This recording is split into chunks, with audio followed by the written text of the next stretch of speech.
Good afternoon, everyone, and welcome to a special edition of Light Sports Ramble. This is our 4th of July holiday episode. I'm just running a quick errand, so I thought I'd drop a topic down today and let you guys enjoy on this holiday. We'll get right into it.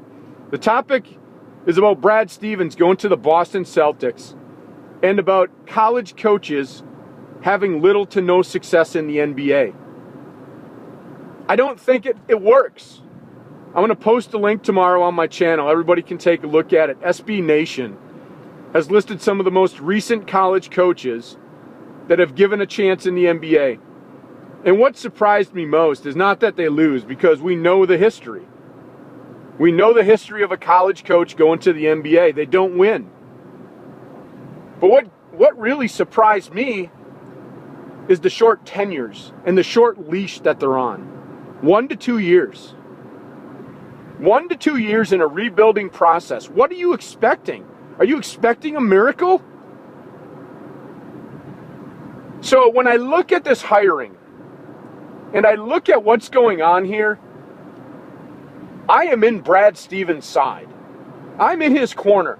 And I'm rooting for Brad Stevens to be the first college coach to go to the NBA and make the playoffs. Because I think Brad Stevens is the hottest coach in basketball at the college ranks. He took a mid-major team, got him into a consistent top 20 team, brought him to the national championship game, not once, but twice. Great job, Brad Stevens. You deserve this opportunity. But now, do I agree with it? Heck no. Heck no, I don't agree with it. I don't agree with what the Celtics are doing, going into the college basketball ranks and pulling out the hottest coach. Because history's telling us this isn't going to work. I wish you the best, Brad Stevens. And I'm going to be rooting for you to get the Boston Celtics into the playoffs. Just because I want to see it happen. And I want to see it proved wrong that college basketball coaches can't do it in the NBA. But Boston, what are you thinking? You already tried this once with Rick Pitino, and look what happened there. Look what happened. He boasted how he's going to bring this franchise back in a rebuilding stage. That did not work. Did not work at all. So you know what? I hope you're going to give Brad Stevens a chance.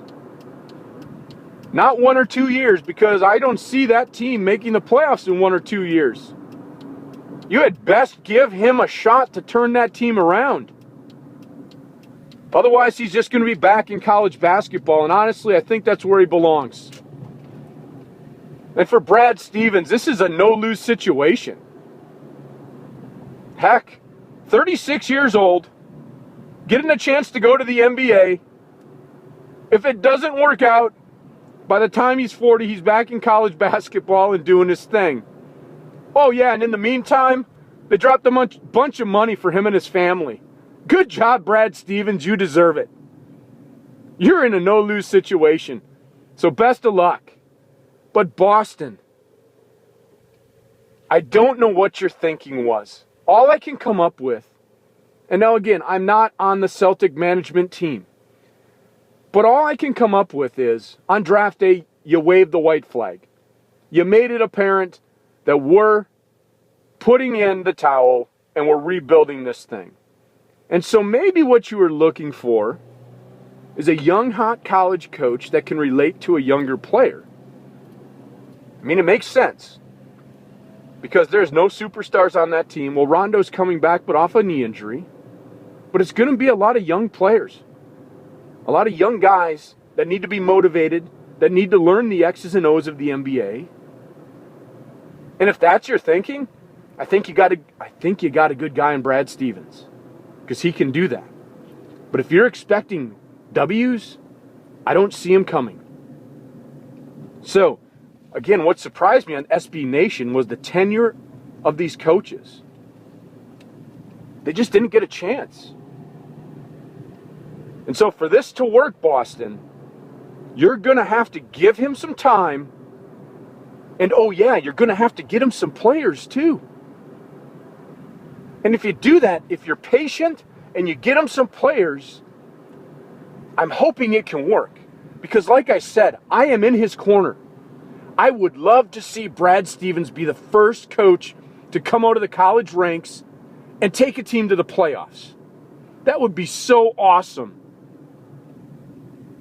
But it's a whole different realm up there. It's a whole different ballgame. You know, in college, I was a college soccer coach, and you can control your players to a sense. To a sense that you still have control, and you can make their life uncomfortable if they're not going to follow the guidelines set forth by your program. It's a lot easier at the college level to do that. And Brad Stevens, now you're going to have to deal with ego. And the minute you put your stuff into play and one of those players doesn't like it, they're going to run to management. And if that player is starting to put butts in the seats, they might side with them. We've seen it in the past. Players go into management complaining about the coach, and the coach is out. So I hope you can deal with that, because that is one thing that's going to happen. And I hope you can deal with the growing pains of having to rebuild a team with no superstars, with no big names. Now, do I think you have the talent to do it? Yes, I do. And good luck again, Brad Stevens. But Boston, I hope you're going to give this guy a shot, because he's a great guy. And fans, I hope you're going to live with him losing a few games here and there. And I'm not talking losing 40. I'm talking maybe losing 60. And I'm talking for maybe 1, 2, maybe 3 years. Are you ready for that, Boston? Because that's where you're at. But I'd like to hear your opinion, folks. I'd like to hear how you feel about college coaches going to the NBA ranks. And why do you think it's not been a successful venture when they do it? You know, what happens there? Because these guys going there are talented. They're X's and O's. They got the talent. But why doesn't it work? But again, Brad Stevens, best of luck to you. You're in a win-win situation. You go to Boston, turn it around. Everybody can say, look, he's the guy, he did it. If you lose, we just put another notch on the list and say it's another college coach that didn't make it, and Brad Stevens goes back to what he's been doing great for 5 years, and that's making winners on the college basketball court. So with that,